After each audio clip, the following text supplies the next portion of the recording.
কিয়ামতের পূর্বে শেষ রমজান, যে রমজান আর আসবে না। হাদিসে আছে, কিয়ামতের আগে এমন এক সময় আসবে যখন মানুষ রোজা রাখবে কিন্তু জানবে না এটাই শেষ রমজান। সেই বছর রমজান এলো, কিন্তু মসজিদে মানুষ কম, তারাবিতে কাতার ফাঁকা, সেহরিতে কেউ উঠছে না। মানুষ ব্যস্ত দুনিয়া নিয়ে, টাকা নিয়ে, ফোন নিয়ে।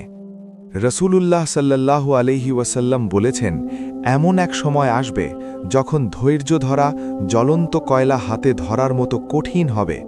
সেই সময় তখন চলছে। শহরের এক কোণে বৃদ্ধ আলেম সাহেব একা বসে কাঁদছেন। মুরিদরা জিজ্ঞেস করল, হুজুর কাঁদছেন কেন? তিনি বললেন, আমার মন বলছে এটাই শেষ রমজান।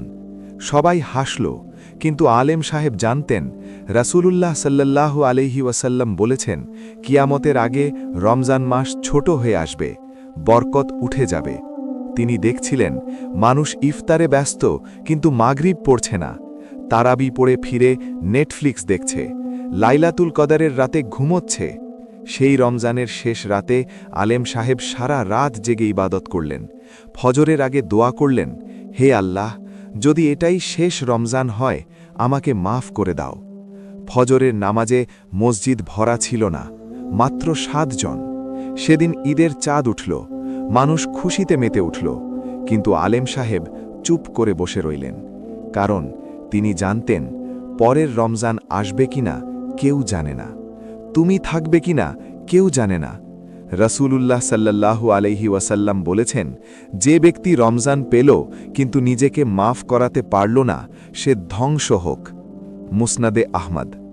জিব্রাইল আলাইহি এই বদদোয়া করেছিলেন, রাসূলুল্লাহ আমিন বলেছিলেন।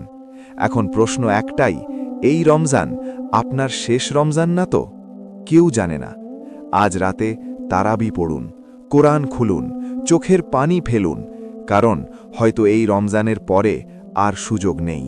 হয়তো আগামী রমজান আপনার কবরের উপর দিয়ে চলে যাবে। শাহরুর রমাদান আল্লাযী উনজিলা ফীহিল কুরআন। রমজান সেই মাস যেখানে কোরআন নাজিল হয়েছে। সূরা আল বাকারা 2:185।